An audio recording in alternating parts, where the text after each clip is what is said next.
Salut YouTube et bienvenue sur BingeFlixers. Alors aujourd'hui dans cette nouvelle vidéo, nous allons parler d'une série Apple TV+, qui faisait partie de ma liste de séries à regarder sur Apple TV+, qui m'a été recommandée à plusieurs reprises. Voilà, pendant les mois gratuits, j'essayais de rattraper un petit peu toutes les séries Apple TV+, qu'il fallait voir. Et donc la série dont on va parler aujourd'hui en faisait partie, et il s'agit de We Crashed. Donc We Crashed, c'est une série inspirée de faits réels, donc qui retrace un petit peu le parcours de l'entreprise WeWork, entreprise fondée je crois dans les années 2010 aux États-Unis par un PDG absolument excentrique du nom de Adam Newman, qui n'a vraiment aucune limite et qui est représenté donc à l'écran par Jared Leto, qui a une interprétation excellente du personnage. Vraiment je le trouve excellent en Adam Newman. Voilà, Adam Newman c'est vraiment ce chef d'entreprise qui n'a absolument aucune limite, aucune barrière, qui se fixe aucune limite du tout. Il est complètement fou, il est excentrique, il organise des fêtes avec ses employés, mais c'est totalement extravagant. C'est dans des endroits pour festivals, des champs immenses, il fait venir des stars, tout ça. Vraiment, il dépense sans compter, c'est un peu un panier percé. Tout ce qu'il a, il essaie de le dépenser, de l'investir. Voilà, il est vraiment presque sulfureux même par moments, il a une réputation assez particulière, mais pour autant, les entreprises, en tout cas les investisseurs, ont tendance à lui faire confiance, parce que comme on le voit dès le début de la série, Adam Newman, en tout cas Jared Leto qui joue Adam Newman, c'est un personnage qui a vraiment la tchatch, qui sait parler, qui sait convaincre, qui sait motiver les gens autour de lui et les inciter en tout cas à investir dans ses business, ce genre de choses là. Donc au tout début, Adam Newman est un simple vendeur porte-à-porte de produits électroménagers, d'aspirateurs, ce genre de choses là, et ça marche pas très très bien. On voit que lui, il est motivé, il a envie de réussir, il a envie d'être riche, voilà, il a envie d'être célèbre, d'avoir toutes les femmes qu'il veut. Enfin, il est très très particulier en fait dans sa façon d'être. Et d'ailleurs, je trouve que c'est vraiment, j'adore la voix française qui est faite de Adam Newman. Je trouve que sa voix, elle est excellente. Il y a un petit bruit à chaque fois à la fin de ses phrases. Il parle un peu, il fait oui, oui. Il parle un peu comme ça, il laisse les syllabes. J'adore, je trouve que ça colle trop bien au personnage. Et voilà, donc moi j'ai vraiment adoré ce personnage de Adam Newman, adoré la façon dont il a été représenté, parce que je trouve que à la fois ça le décrit bien, et en même temps c'est assez drôle, pas jusqu'à s'en moquer parce qu'il reste toujours très sérieux dans ce qu'il dit, mais je sais pas, la façon qu'a Jared Leto de l'interpréter, et en plus la voix française par-dessus, je trouve que ça rend vraiment super bien, ça décrit vraiment bien le personnage.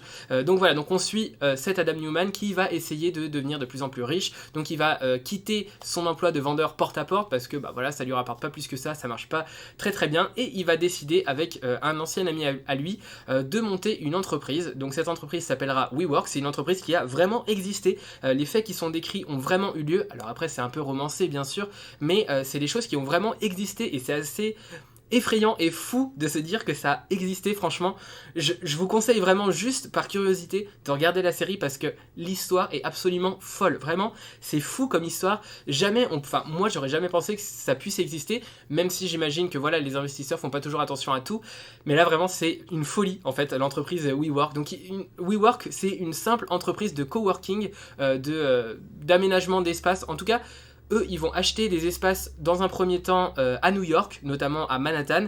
Ils vont acheter comme ça des espaces, des immeubles, des bureaux, en fait, des surfaces, qui vont ensuite aménager en espace de coworking avant de les louer à d'autres entreprises. Donc, c'est-à-dire qu'il y a des entreprises américaines qui ont envie de mettre en place des open space, des espaces vraiment de coworking, soit entre différentes branches de l'entreprise, soit au sein même de l'entreprise. Et pour ça, ils vont louer auprès de WeWork des espaces que WeWork a aménagés. Voilà, c'est tout. C'est vraiment la base de l'entreprise, et ça va devenir un truc absolument absurde, absolument fou. Donc déjà, ils vont ne pas avoir peur de dépenser. Vraiment, c'est le trait principal de Adam Newman, c'est qu'il n'a absolument pas peur de dépenser. Il dépense sans compter, c'est un peu un panier percé, hein. Dès qu'il a un petit peu d'argent, il investit, ou alors il dépense dans des trucs absurdes, mais vraiment dans des dépenses mais totalement absurdes. Et voilà, et comme ça, il va motiver les investisseurs en disant mais regardez, on achète des espaces partout aux États-Unis, partout à New York au début, partout aux États-Unis, et après partout dans le monde. On ouvre des espaces de coworking dans le monde. Je crois que le rythme c'était à peu près 160 espaces de coworking ouverts dans le monde par an. C'est quand même assez immense, 160 espaces dans le monde par an. Voilà, ils essaient de s'implanter un petit peu partout. D'ailleurs, ils sont implantés à Paris, dans un quartier assez luxueux. Voilà, c'est vraiment leur patte en fait. Ils achètent sans compter, ils dépensent sans compter, et les investisseurs leur donnent de l'argent comme ça au fur et à mesure. Ils continuent de leur donner plein d'argent, de l'argent qui est un peu gaspillé, qui est un peu bazardé partout. Ils achètent des trucs à des prix absurdes, ils essaient presque presque même pas de négocier, et ensuite il les loue, et voilà, et c'est le business model. Et c'est un business model au fil de la série, pardon, on va se rendre compte que à travers différents investisseurs et économistes qui vont intervenir auprès de Adam Newman dans la série, on va se rendre compte qu'en fait c'est un business plan qui ne marche pas en fait. Ça marche pas en fait, c'est tout simplement, c'est pas rentable. Et pourtant, bah, les investisseurs vont continuer à investir énormément d'argent en croyant en les promesses de Adam Newman, parce que comme je vous l'ai dit auparavant, c'est quelqu'un qui sait parler, qui sait présenter les choses, qui sait motiver les gens et qui sait les influencer assez vigoureusement en tout cas. Et là les investisseurs, notamment SoftBank, donc une banque qui fait énormément d'investissements sans vraiment vérifier la rentabilité des entreprises, en tout cas c'est comme ça qu'elle est présentée dans la série, je sais pas si en réalité c'est vraiment le cas, mais en tout cas SoftBank c'est un peu comme ça qu'elle est présentée dans l'entreprise, où au début c'est un peu dubitatif, mais une fois qu'ils ont commencé à investir de l'argent, et pas qu'un peu, hein, je crois que le premier investissement c'était 4 milliards de dollars, 4 milliards de dollars pour une entreprise de coworking, hein, elle est un peu présenté, en tout cas dans la société au moment de la série, WeWork est un peu présenté comme la prochaine grosse entreprise, la prochaine entreprise qui va totalement révolutionner le marché du coworking, totalement s'emparer de tout l'espace immobilier aux États-Unis. C'est un peu comme ça qu'elle est présentée, et du coup SoftBank va y croire totalement. Il faut dire aussi que Adam Newman y travaille, enfin vraiment. Autant on peut critiquer sa façon de gérer une entreprise qui est absolument désastreuse, vraiment. C'est un chef d'entreprise, mais sa façon dont il gère l'entreprise, c'est vraiment une catastrophe. Autant, voilà, là, on peut critiquer ça sans problème, mais c'est quelqu'un qui travaille. Ça, c'est quelqu'un vraiment qui il travaille sans compter. En tout cas, c'est comme ça qu'il est présenté dans la série. Il est toujours là, toujours en train d'aller négocier, toujours en train d'aller essayer de tirer les investisseurs. Vraiment, tout le temps, tout le temps, tout le temps. Même s'il est extravagant et même s'il dépense vraiment n'importe comment son argent, il est vraiment très bosseur, et ça c'est ce qui va aussi influencer un petit peu SoftBank et les autres investisseurs, parce que SoftBank ne seront pas les seuls, hein, bien sûr. Il y a énormément d'investisseurs qui vont presque se pousser pour investir dans WeWork, alors que WeWork enregistre des pertes de plus de 2 milliards de dollars de pertes par an. Et ce qu'il a à dire, eh bien, c'est que par exemple Amazon a également engrangé d'énormes pertes au début avant d'être rentable, mais que ça va finir par être rentable en créant des business models, enfin des business plans plutôt, qui en fait ne tiennent pas du tout debout, mais qui montrent qu'il va finir par être rentable. Et lui il continue d'acheter comme ça, et son but c'est d'être le premier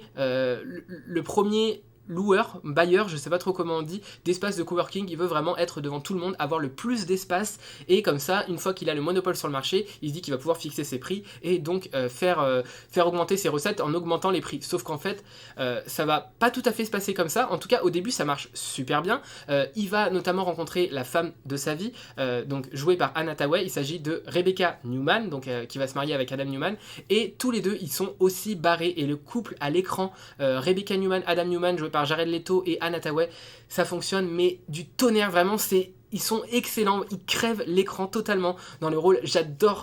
On adore suivre ces personnages, ils sont passionnants, ils sont tellement pas à fleur de peau, mais ils sont tellement à fond en fait dans leur truc, ils sont tellement investis, mais à 2 milliards de pourcents, que c'est vraiment super de les voir. C'est drôle, à la fois en fait on rigole, mais c'est triste en fait pour eux, parce qu'ils ne se rendent pas compte dans le truc dans lequel ils sont. Pour eux ça va marcher, et ça ne peut que marcher. Ils ne se posent même pas les questions, ils se remettent jamais en question, et ils sont mais totalement barrés. Donc la femme Rebecca Newman a envie de développer WeWork en autre chose que des espaces de coworking, et donc au début Adam Newman va avoir l'idée de créer WeBike, un service de location de vélo, WeTransfer, plein de trucs avec oui, tout, oui, n'importe quoi, et ils vont essayer de construire comme ça des entreprises, enfin des filiales qui s'appellent Oui quelque chose, Oui Live, Oui Grow, Oui, enfin vraiment Oui tout en fait.